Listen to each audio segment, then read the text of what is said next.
Hi everyone, so in this video we're going to be looking at the oOh Media and Diamond Wheels case.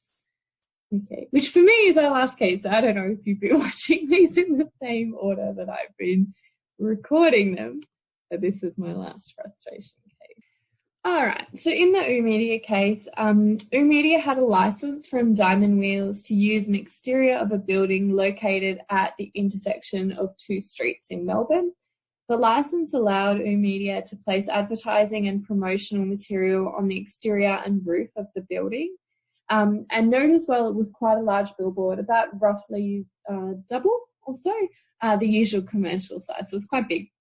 Sometime after the license agreement was entered into, the construction of an office tower across the road from the building resulted in significant obstruction of visibility to passers-by, and in particular to motor vehicles, to people in their cars.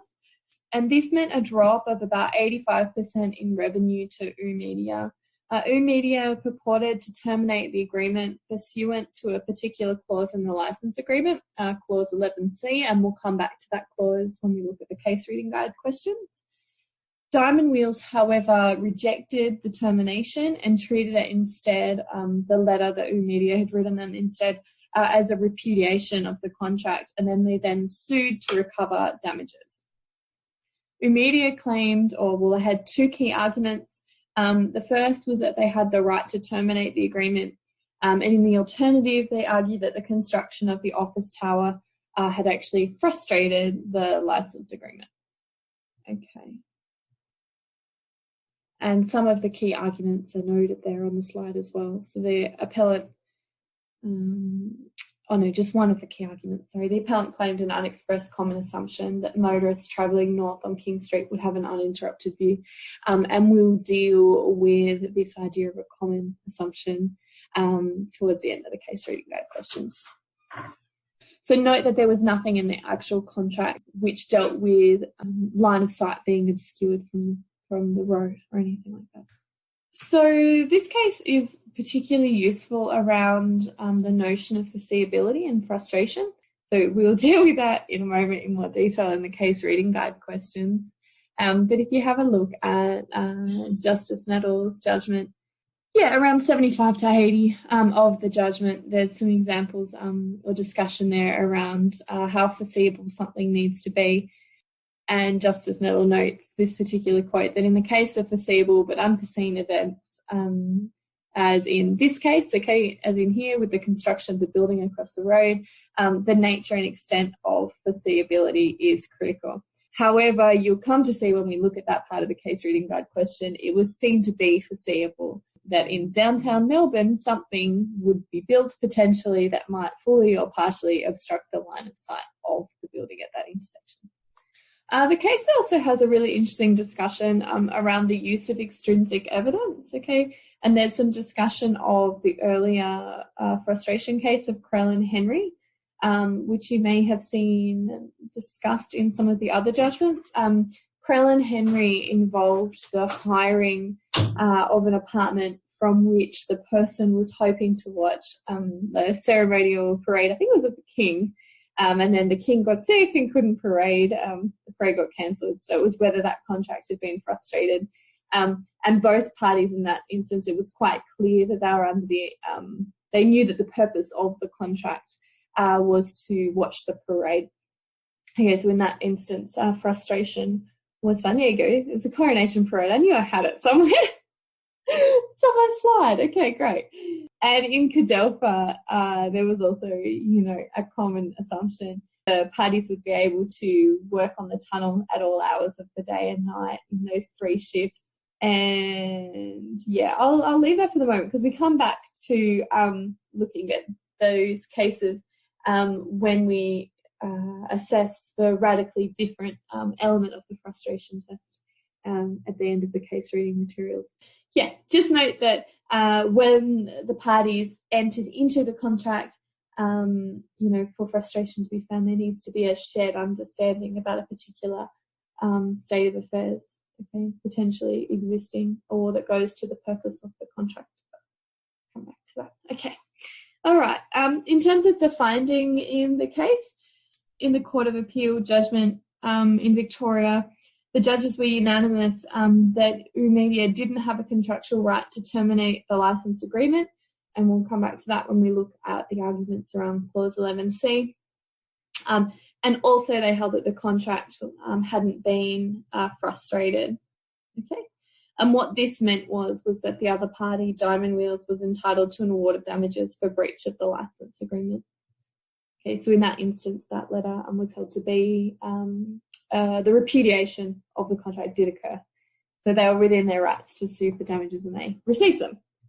Okay, and here Justice Weinberg, he also obviously agreed with the other justices that that frustration was made out here. And there's actually just an interesting quote from Justice Weinberg about how they can't believe that the parties didn't actually turn their mind to the visibility of the billboard in the contract terms themselves, given that that's what they were contracting for. Like, a billboard is meant to be visible. That's where its value lies.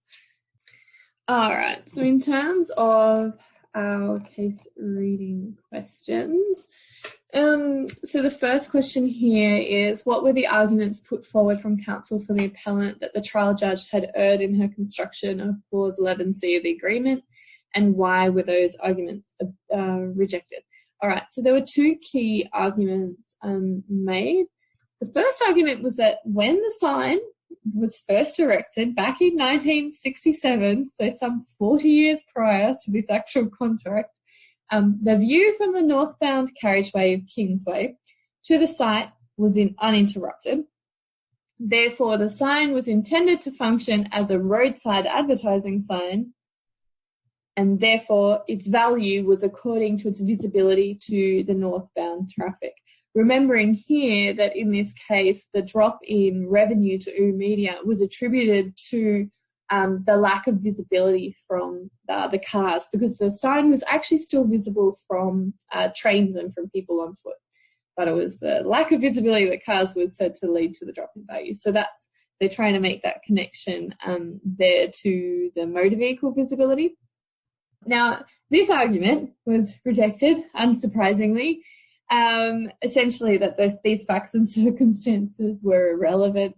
And it was noted that the case of Cadelpha makes it clear that the only facts and circumstances that are relevant are those that are shown to be known to both parties at the time of entry into the agreement. So, yeah, you can have a look at 33 of the judgment if you wanted more information about the grounds for rejection of that argument. Now, the second argument that they made was in terms of the interpretation of Clause 11C, and I've actually got it here. So Clause 11C stated, the site becomes unsuitable for the permitted use for any reason outside the reasonable control of the licensee. Okay, so that would give them a right to terminate the agreement. So when the site becomes unsuitable for any permitted use. Okay, so the appellant interpreted that part of the clause to mean unsuitable in the opinion of the licensee, which was a very convenient interpretation. If you have a look at the judgment at 35, it stated that unsuitable should not be interpreted to mean unsuitable in the opinion of the licensee, because in effect this means they could terminate the agreement at any time. Okay, and there's actually a nice little quote which says something along the lines of, common sense dictates that an ordinary reasonable licensor would not be prepared to be subject to that kind of risk, because obviously it means that the contract would rest on very shaky ground. Okay, all right. So in terms of the next question here then, so what circumstances will see a contract frustrated? What part, if any, does foreseeability play? Okay, so there's discussion, quite interesting discussion at 63, which touches upon the Justice Stephen judgment in BCC and group projects, which we've discussed in one of the other videos. The Justice Nettle notes that it's not only a change in obligation which will see a contract frustrated, and he relies upon Justice Stephen's judgment in BCC, and in particular the interpretation that Justice Stephen made of Lord Radcliffe's statement in Davis Contractors. to state that the events need to have given rise to a fundamental commercial difference between contemplated and actual performance, and that's not limited just to the change being with regards to the obligation itself. It can be wider than that. Now, also, I wanted to draw your attention to 69 as well, where there's a nice little summary of the test of frustration, okay? And it states that consistently with CADELFA, a contract is not frustrated unless a supervening event confounds a mistaken common assumption that some particular thing or state of affairs essential to the performance of the contract will continue to exist or be available, okay? And that part of the definition is really important to the radically different discussion that we look at in case written question 4, I think it is, what the parties believed at the time of contracting. We'll come back to that. And the second part of the frustration definition they have there is, and in so doing has the effect that without default of either party, a contractual obligation becomes incapable of being performed because the circumstances in which performance is called for would render a thing to be radically different from that which was undertaken by the contract. Okay, so 63 and 69 are quite relevant to the circumstances which will see a contract frustrated for the first part of the question. With regards to the second part of the question, what part, if any, does foreseeability play? You want to be having a look at the judgment around 71, and in particular 71 and 73. So Justice Nettle really goes through in detail the relevance of foreseeability to frustration, where he states that because, where a supervening event is not only foreseeable but is actually foreseen at the time of entry into the contract, it's more difficult to conceive of the parties as having entered into the contract on the basis of a common understanding that the particular event would not occur during the life of the contract. So in those types of circumstances, if the parties haven't actually contracted around that issue, it seemed to be that one party has just simply assumed the risk of that event occurring, that foreseen risk occurring. Now you can also have a look at 73, where Justice Nettle states, since most events are foreseeable in one sense or another, the parties to a contract will not ordinarily be taken to have assumed the risk of an event occurring during the life of the contract, unless the degree of foreseeability of that event is very substantial, okay? Yeah, okay, cool. So we'll have a look at what that meant for our parties for the next question here. All right, so the next question is the construction of the North Bank office tower as a supervening event that was not foreseen by the parties at the time of the contract, so they didn't know that the building was going to be built. So in these circumstances, why did Justice Nettle not find that the contract had been frustrated? So here it depends how you state that question around foreseeability, because the question isn't actually did the parties foresee the office tower being built. To Justice Nettle, the key question is, was it foreseeable that the line of sight could be blocked or obstructed in any way? And this is downtown Melbourne. So if you think about it, what's the likelihood of a building going up? Reasonably high. So in this instance, it was seen to be very foreseeable that the line of sight could be blocked, at least partially, in future. And Justice Nettle uses phrasing such as it was plainly foreseeable that this could take place. It was something that a reasonable person could reasonably be thought to have foreseen. And also at 80, Justice Nettle notes the fact that the appellant did not see the inclusion of a reduction in visibility clause tends to support an inference, given that this event is highly foreseeable, tends to support an inference that the appellant assumes the risk of line of sight obstruction. Okay, so this is really something that should have been in the contract, which is what the third justice, was it Justice Wine? Oh, I had it earlier. Was it Justice Weinberg?